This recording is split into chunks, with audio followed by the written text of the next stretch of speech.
Okay, so first of all, Jai Gurudev students, welcome to online teaching of MVM school. In the previous class, some students were asking doubts related to the topics which have been not taught yet. तो उन बच्चों से मैं यह कहना चाहता हूँ कि हम इन क्लासेस में ग्रामर के हर एक पोर्शन को कवर करेंगे, लेकिन उसके लिए हमें स्टेप बाय स्टेप आगे की तरफ बढ़ना होगा। एंड स्टूडेंट्स, जो आपको वीडियो में टीच किया जा रहा है उससे रिलेटेड डाउट्स आप क्लास के लास्ट में पूछ सकते हैं। In the previous class we have studied about the introduction to grammar and sentences in detail, and I have also given you the homework. I think many of the students have done it. Now today we are going to start our chapter number 2, that is parts of speech.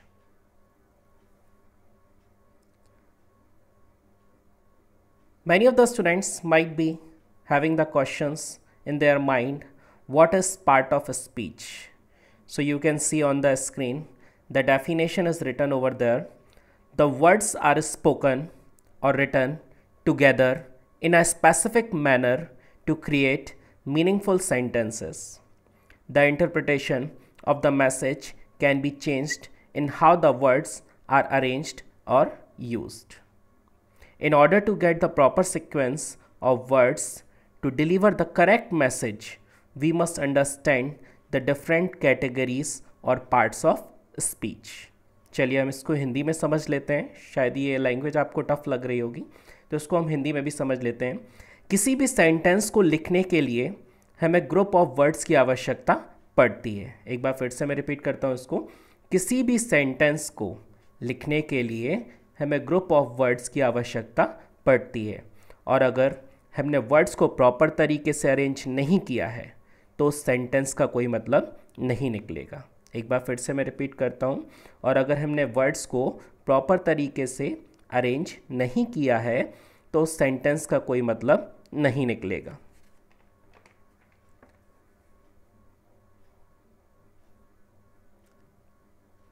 और एक proper sentence बनाने के लिए हमें parts of speech का knowledge होना ज़रूरी है। इसलिए हमें फ्लुएंट इंग्लिश सीखने के लिए पार्ट्स ऑफ स्पीच पढ़ना बहुत इम्पॉर्टेंट है। अब यहाँ पर हम देखते हैं, now here the question arises, how many parts of speech are there? So in previous classes we have studied that there are 8 parts of speech. Here also the thing is written over there on the screen. 8 different parts of speech have been identified in the English language. हमारी English language में generally 8 parts of speech को identify किया गया है, on the basis of which one can create and deliver a sentence, जिसके आधार पर हम क्या कर सकते हैं, किसी भी sentence को form कर सकते हैं with the proper content and the message, जिसमें क्या हो, प्रॉपर कंटेंट हो, प्रॉपर वर्ड्स का इस्तेमाल किया गया हो, और जो मैसेज है वो भी हम प्रॉपर तरीके से दूसरे तक डिलीवर कर सकते हैं। Now we can learn this from the screen. You can see on the screen here the 8 parts of the speech are given over there. Their names are also written. Let us read it once. First part of speech is the noun. Second one is pronoun. Third one is verb. Fourth one is adjective. Fifth one is preposition. Sixth one is adverb. Seventh one is interjection. Eighth one is conjunction. Okay, I am repeating once more. First one is noun, pronoun, verb, adjective, preposition, adverb, interjection and conjunction. Generally ये बहुत ही important question है और exam में भी पूछा जाता है कि how many parts of speech are there?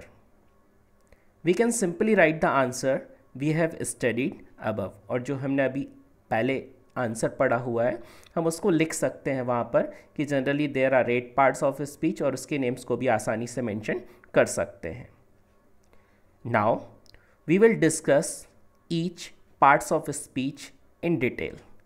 So our first part of speech is noun. यहाँ पर हम हर एक पार्ट को डिटेल में स्टडी करेंगे. जिसमें से हमारा सबसे पहला पार्ट क्या है, noun.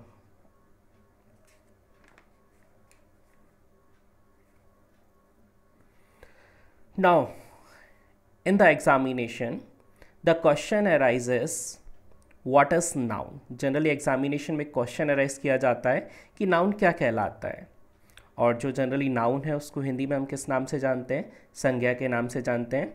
So on the screen you can see the definition is written over the screen पर आप देख रहे होंगे एक डेफिनेशन लिखी हुई है। A noun is the name of any person, place, thing और idea. Okay, a noun is the name of any person, place, thing और आइडिया। अगर इसको हम हिंदी में ट्रांसलेट करते हैं तो किसी भी वस्तु, स्थान या भाव के नाम को हम संज्ञा कहते हैं। इसको हम सिंपल लैंग्वेज में भी बोल सकते हैं।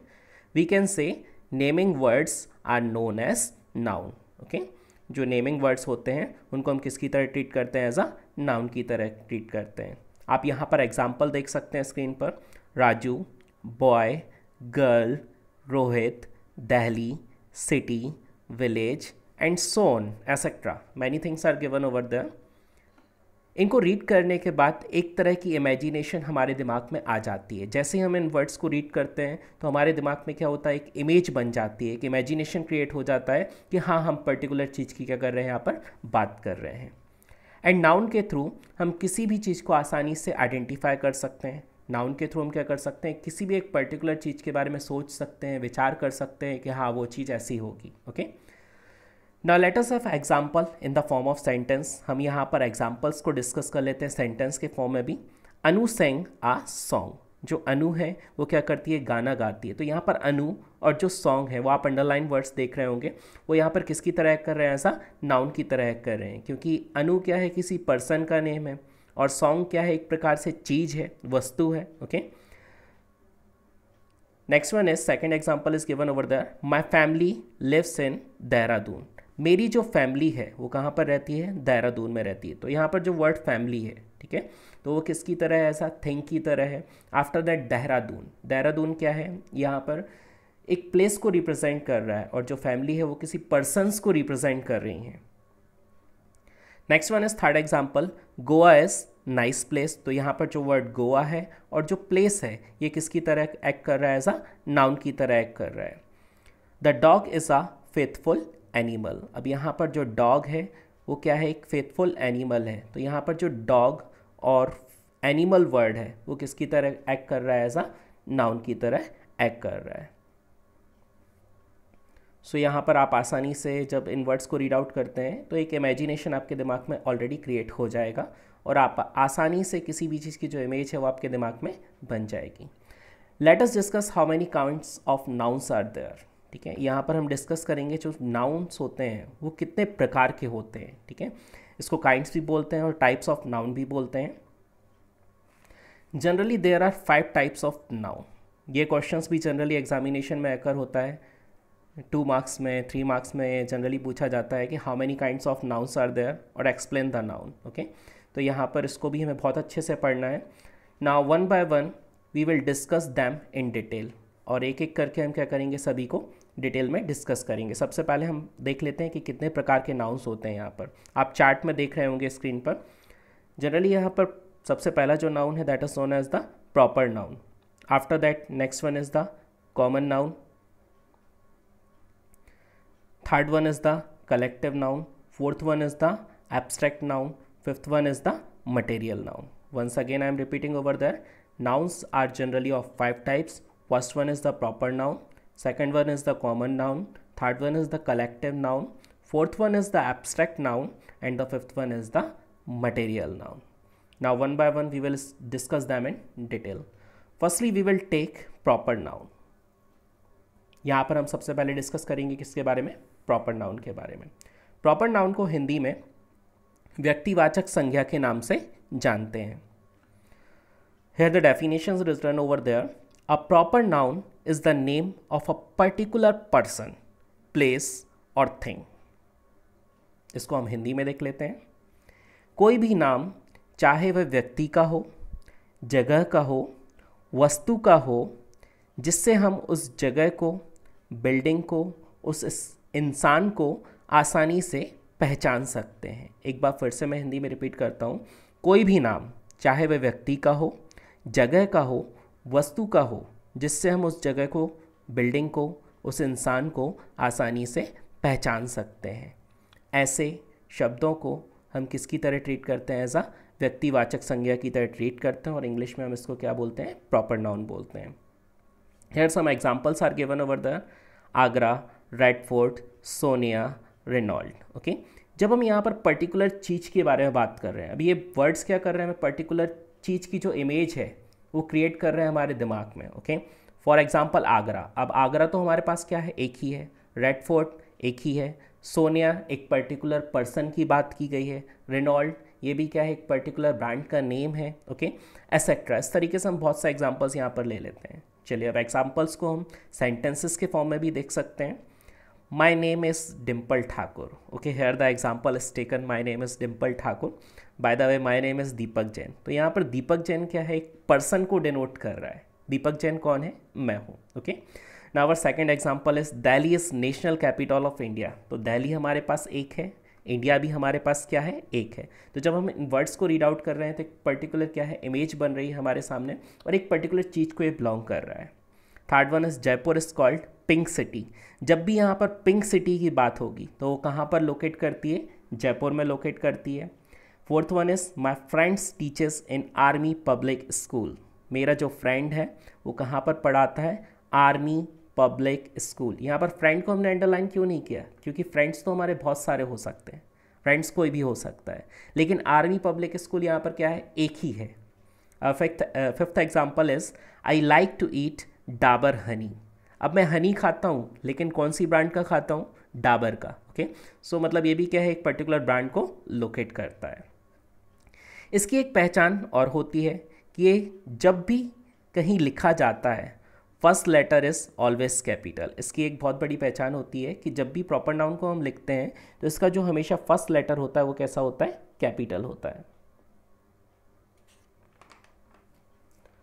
Now let us come to the next type of noun, that is the common noun. अब हम मूव ऑन करते हैं किसकी तरफ? कॉमन नाउन की तरफ। कॉमन नाउन को हम हिंदी में किस नाम से जानते हैं? जातिवाचक संज्ञा के नाम से जानते हैं। यहाँ पर आप स्क्रीन पर डेफिनेशन देख रहे होंगे। A name that is used commonly for persons, things or place. Okay, I'm just repeating the definition once more.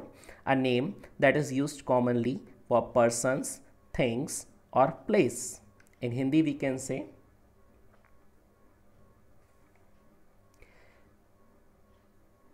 एक कॉमन सा नेम जो एक तरह की क्लास और कम्युनिटी को रिप्रेजेंट करता है। Once more I am saying, एक कॉमन सा नेम जो एक तरह की क्लास और कम्युनिटी को क्या करता है? रिप्रेजेंट करता है, किसी ग्रुप को रिप्रेजेंट करता है। Okay, that is known as the common noun.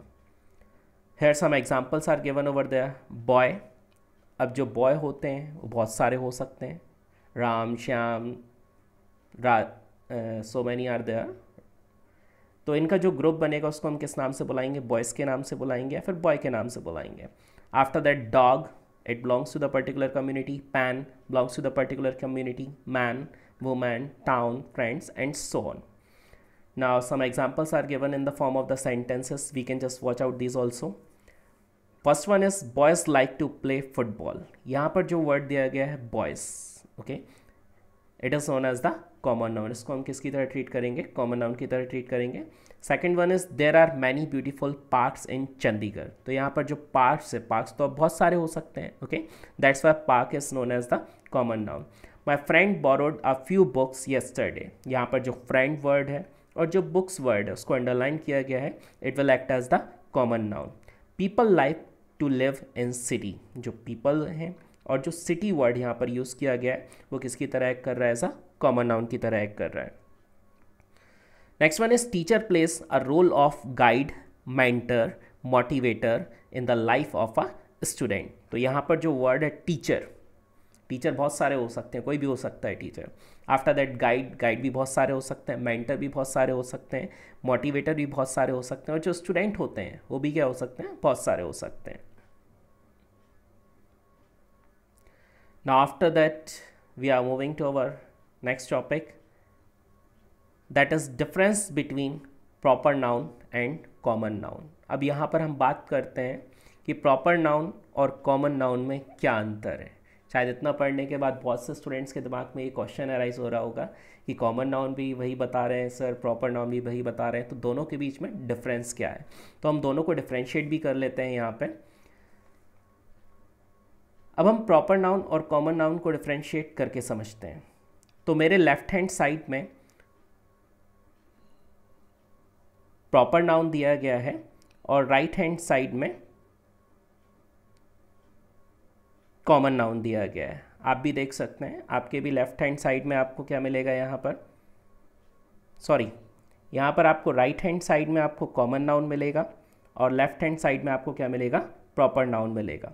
जब आप इसको कंपेयर करेंगे, okay, let us watch it clearly, आप स्क्रीन पर देख रहे होंगे, कॉमन नाउन के साइड एक गर्ल बनी हुई है, ओके, और प्रॉपर नाउन के साइड उस गर्ल की जगह क्या लिखा हुआ है, कनक, ओके। तो यहाँ पर जो गर्ल है वो किसको रिप्रेजेंट कर रही है, कनक को रिप्रेजेंट कर रही है। After that second one is car in the common noun. ये पर्टिकुलर कार की जब हम बात करते हैं, अब हमें स्विफ्ट की ही कार चाहिए, तो वो किसकी तरह डिनोट करेगा, ऐसा प्रॉपर नाउन की तरह डिनोट करेगा।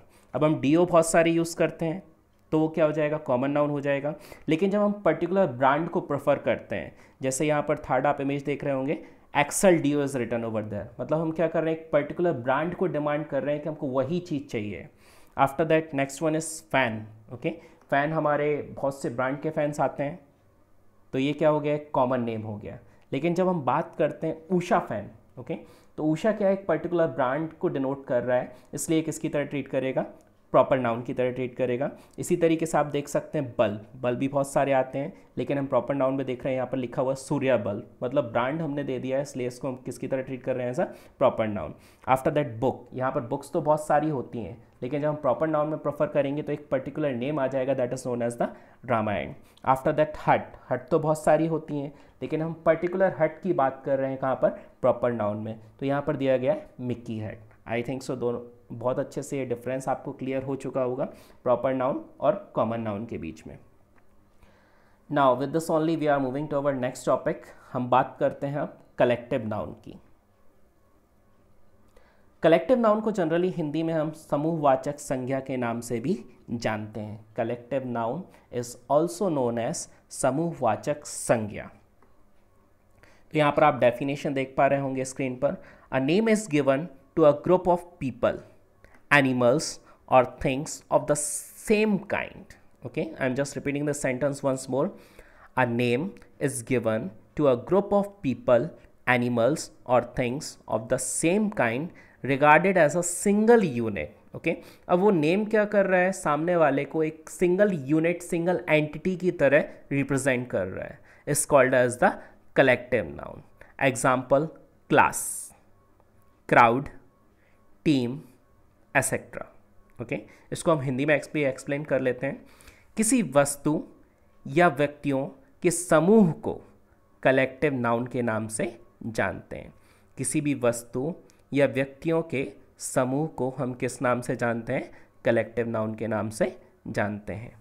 Now let us have the explanation of the examples over here. यहाँ पर हम कुछ एक्सप्लेनेशन ले लेते हैं, आप इमेज के थ्रू भी अंडरस्टैंड कर सकते हैं इसको। अ ग्रुप ऑफ डांसर्स, जब बहुत सारे डांसर्स एकत्रित होते हैं तो उसको हम किस वर्ड से बुलाते हैं, that is known as the troop. Okay, इसको हम सेंटेंस के फॉर्म में यूटिलाइजेशन करेंगे। A troop from Africa came to India, मतलब बहुत सारे जो ट्रूप थे वो अफ्रीका से कहाँ आए थे, इंडिया में आए हुए थे। Okay, so here the word troop will act as a collective noun. After that next one is a group of singers, जब हम बहुत सारे सिंगर्स की बात करते हैं तो उस ग्रुप को हम क्या बोलेंगे, that is known as the choir। This choir sang a patriotic song, मतलब एक जो पर्टिकुलर ग्रुप है सिंगर्स का वो क्या कर रहा है, पैट्रियोटिक सॉन्ग गा रहा है, इन द सेंस राष्ट्रभक्ति गीत गा रहा है। तो यहाँ पर जो वर्ड रहेगा choir। Okay, so choir will act as a collective noun. Our third example is a group of keys. Okay, group of keys को हम किस नाम से जानते हैं, एज अ बंच की तरह जानते हैं।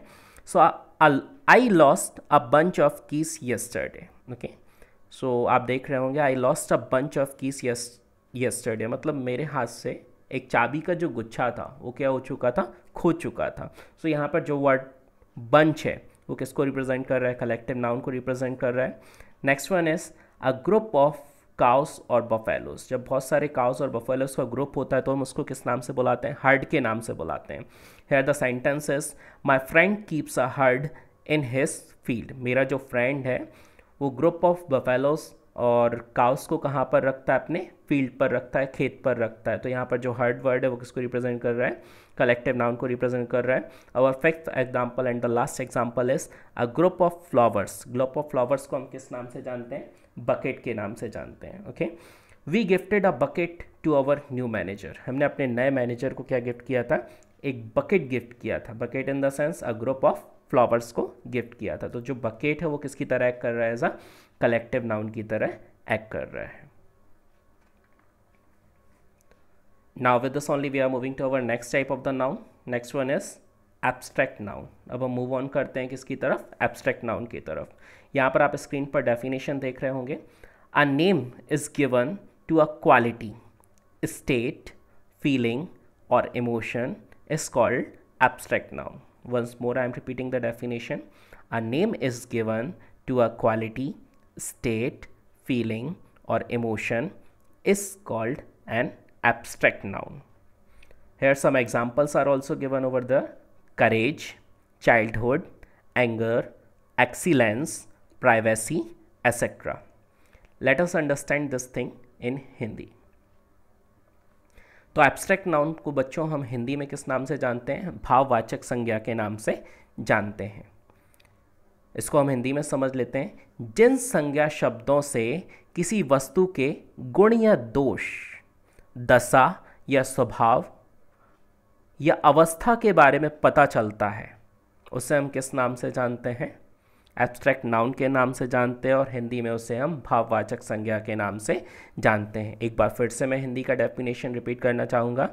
जिन संज्ञा शब्दों से किसी वस्तु के गुण या दोष, दशा या स्वभाव या फिर उसकी कंडीशन इन द सेंस अवस्था के बारे में पता चलता है उसे हम भाववाचक संज्ञा के नाम से जानते हैं। An abstract noun can not be seen और टच्ड। यहाँ पर आप स्क्रीन पर देख रहे होंगे, यहाँ पर वर्ड लिखा हुआ है, सेंटेंस लिखा हुआ है। An abstract noun can not be seen और टच्ड। जो एब्स्ट्रैक्ट नाउन वाले जो वर्ड्स होते हैं या फिर एब्स्ट्रैक्ट नाउन वाली जो चीज़ें होती हैं उसको हम देख नहीं सकते हैं, छू नहीं सकते हैं। सिर्फ हम क्या कर सकते हैं? उसको इमेजिन कर सकते हैं, महसूस कर सकते हैं। Okay, some examples are given over there. The length of the rope had to be 5 metre. So यहाँ पर जो वर्ड है लेंथ। ओके, अब हम लेंथ को क्या कर सकते हैं? सिर्फ समझ सकते हैं, उसको टच नहीं कर सकते। ओके, देख सकते हैं, देख नहीं सकते उसको। ओके, सो लेंथ को हम क्या कर सकते हैं? सिर्फ समझ सकते हैं।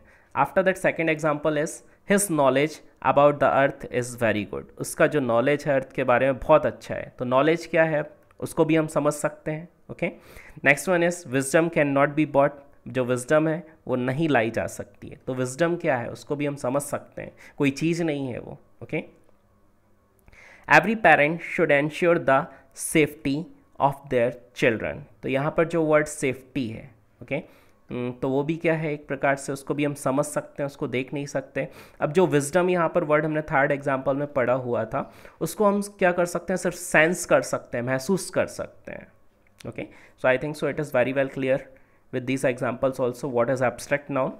Now with this only we are moving to our next one, that is known as the material noun. This is the last type of the noun, that is known as the material noun.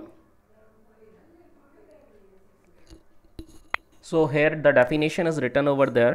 The name of a material or substance of which the things are made of is called material noun. आप इस screen पर definition देख रहे होंगे। The name of a material और substance of which the things are made is called material noun. इसको हम हिंदी में ट्रांसलेट कर सकते हैं जिससे कोई चीज़ बनती है, ऐसे मटेरियल को हम किस नाम से जानते हैं? मटेरियल नाउन के नाम से जानते हैं। For example we can take coal, milk, sugar, iron, gold, silver, wood etcetera. बहुत सारे मटेरियल्स हमारे सराउंडिंग्स में अवेलेबल होते हैं जिनसे हम क्या करते हैं? कोई ना कोई चीज़ बनाते हैं। तो इसको हम किसकी तरह कॉन्सिडर करते हैं? एज अ मटेरियल नाउन की तरह कॉन्सिडर करते हैं। आप स्क्रीन पर देख सकते हैं, यहाँ पर एक फ्लो चार्ट डायग्राम बनाया गया है। यहाँ पर सेंटर में लिखा हुआ मटेरियल नाउन और फिर 2 कॉलम्स बने हुए हैं, 2 बॉक्स बने हुए हैं, उसको मटेरियल नाउन को 2 बॉक्स में डिवाइड कर दिया गया है। First one is known as the countable and the second one is written over there uncountable. तो जो मटेरियल नाउन होते हैं वो यहाँ पर 2 प्रकार के होते हैं। सबसे पहला होता है countable nouns and second one is known as the uncountable nouns. Countable nouns के नीचे लिखा हुआ है कैन बी काउंटेड, जिसको हम क्या कर सकते हैं, आसानी से काउंट कर सकते हैं। For example books, pencils, pen, glass, toffees etcetera. ऐसी बहुत सी चीज़ें हमारे सराउंडिंग्स में अवेलेबल हैं जिनको हम आसानी से क्या कर सकते हैं, काउंट कर सकते हैं। अब यहाँ पर हम बात करते हैं किसकी, अनकाउंटेबल नाउन्स की। जिसको हम काउंट नहीं कर सकते हैं, from the word only it is clear over there uncountable and countable. जो अनकाउंटेबल है उसको हम काउंट नहीं कर सकते हैं, काउंटेबल को हम आसानी से काउंट कर सकते हैं। Some examples are given over there under the uncountable nouns: milk, sugar, tea, oil, wood, water, etc. Now we can see more examples are given over there in our next screen. There are 3 glass. अब जो glass है उसको हम क्या कर सकते हैं, आसानी से काउंट कर सकते हैं। आप सभी के किचन में ग्लासेस अवेलेबल होंगे, तो ग्लास को आप आसानी से क्या कर सकते हो, काउंट कर सकते हो। आप बता सकते हो कि मेरे यहाँ इतने ग्लास अवेलेबल हैं। नेक्स्ट वन इज कैमल्स की बात करते हैं यहाँ पे। I saw 3 camels on the desert. आप सभी कभी ना कभी राजस्थान गए होंगे, अगर नहीं गए हैं तो आप आगे जा भी सकते हैं, तो वहाँ पर आप कैमल्स देखेंगे, तो हम कैमल्स को क्या कर सकते हैं, आसानी से काउंट कर सकते हैं। Our next image is 9 boxes are kept on the tray. अब कोई ट्रे है, उसमें क्या रखे हुए, बॉक्सेस रखे हुए हैं, तो बॉक्स को हम क्या कर सकते हैं, आसानी से काउंट कर सकते हैं। Next one is Reena hang 4 pictures on the wall. अगर किसी ने हमारे वॉल पर पिक्चर्स हैंग की हुई हैं, ओके, कोई रीना है जिसने क्या किया है, पिक्चर्स हैंग की हुई हैं वॉल्स पे, तो हम पिक्चर्स को आसानी से क्या कर सकते हैं, काउंट कर सकते हैं। Now 5th example is there is some milk in the jug. Okay, यहाँ पे क्या है, सम मिल्क इन द जग। क्या मिल्क को आप काउंट कर सकते हो, नहीं काउंट कर सकते, उसको सिर्फ आप क्या कर सकते हैं, मीजर कर सकते हैं। तो बच्चों बस आज के लिए इतना ही।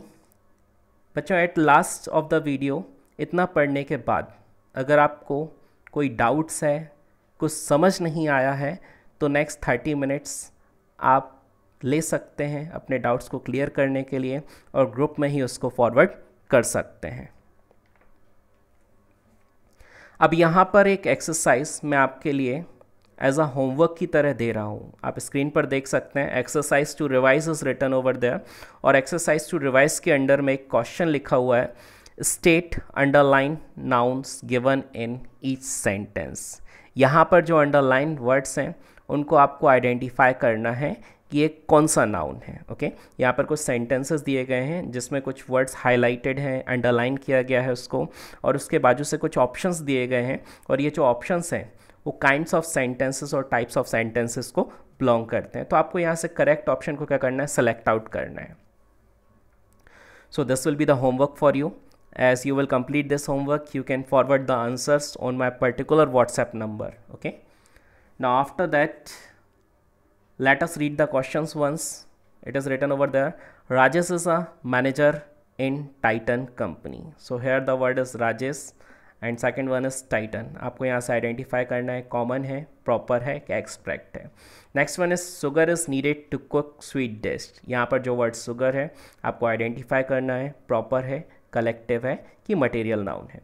After that next one is a few boys are intelligent in my class. Okay, here the word boys is given over the, तो यहाँ आपको आइडेंटिफाई करना है कॉमन, प्रॉपर और abstract. And our fourth question is Indian cricket team has won the match recently. तो यहाँ पर जो वर्ड है टीम उसको आपको आइडेंटिफाई करना है, कॉमन है, कलेक्टिव है या फिर एब्स्ट्रैक्ट है. And students, whatever the things are being explained उसको फेयर में नोट करते जाइएगा. क्वेश्चंस, डेफिनेशंस, उसके टाइप्स, ओके, पर्टिकुलर जो हम टॉपिक्स यहाँ पर पढ़ रहे हैं उनमें टाइप्स वगैरह भी यहाँ पर दिए जा रहे हैं. तो इन सब चीज़ों को आप इंग्लिश लैंग्वेज में, इन द सेंस इंग्लिश में ही आप नोट आउट करते जाइएगा, हिंदी में लिखने की ज़रूरत नहीं है, ताकि जो आपके नोट्स हैं वो प्रॉपर तरीके से मेंटेन किए जा सकें. Okay, with this only we will meet in further classes. Till then, जय गुरुदेव and goodbye.